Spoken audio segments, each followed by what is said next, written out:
whewhia bito i he whainga Māori koe ni, ke u lava i o whai atu ai ha tokoni, pe mo ha whakahino hino, o whakawhikau aki me po kalama whauhiwa aia koe FL Studio ga i he tahawa. Ko tui mahalo he kai ke lava o whakahoko atu e whakamatala i he lea whakapiritania, ka koutui koe lea whakatonga, koutui te lava o tokoni atu ai i he lea whakatonga.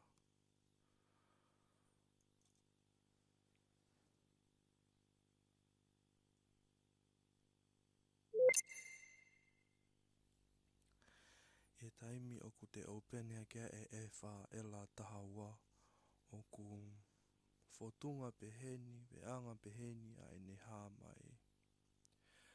Ka te loto pe ke u whamatala whakonga konga tu pe, e ngahi konga konga ini ihi, e lava tokoni atu kia te koe i he e wha ela tahawa.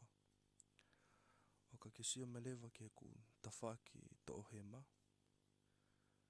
Ko e tawhaki to ohema.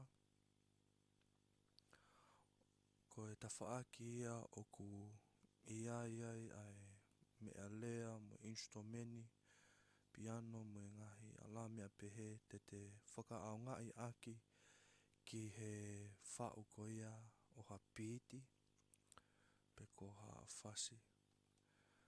Te openea ka hawhoi whultae taha koe packs. Koe packs o ki iai ai drums iai, koe instruments, legacy, loops, SFX, shapes, pe moe vocals.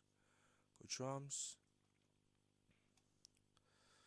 o ki ai cymbals, ko hats, kicks, me ngahi alamea pehe. Ai koe kick, ko ne saunia ana, koe kits.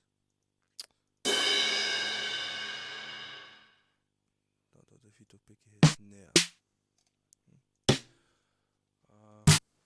Ko tui mahalo koe konga ia koe. O kai koe drums pe, ko tui o kia mo instrument kehe ai koe piano, koe bass, mea kotoa o ia. Ko tui mai koe konga ia o ia. Ko loto rewa koe. I o lunga. Koe konga ni o ku te hangai o whaoi ai taimi pe koe tempo, ko ia ai piti o ku te whakaao ngai. I he ki puha kulolan blue mai koe. Koe ki tātā ia ai taimi. Koe whika lewa o ku hātu koe. Koe taimi ia koe whika ia ai tempo o mai i he polokalama. I he taimi te tuku hakea o mange.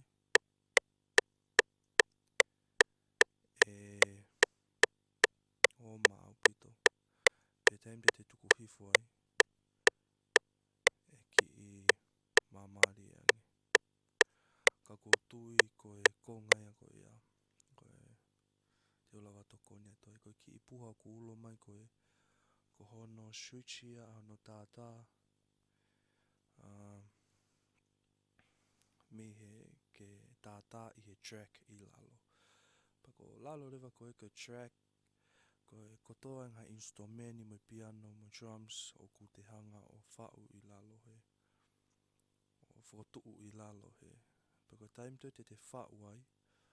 E whau ki teia i he channel rack. Ko channel rack, ko e wheituu ia o ku te hanga o ave ki e instrumeni taktaha ki te whakaao ngai aki ki ono whau o hapiti.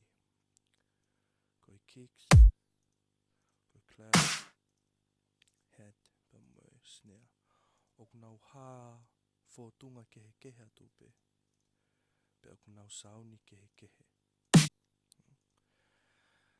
Ko e tawhak lewa ia ko ia e tawhak tō mata o ia.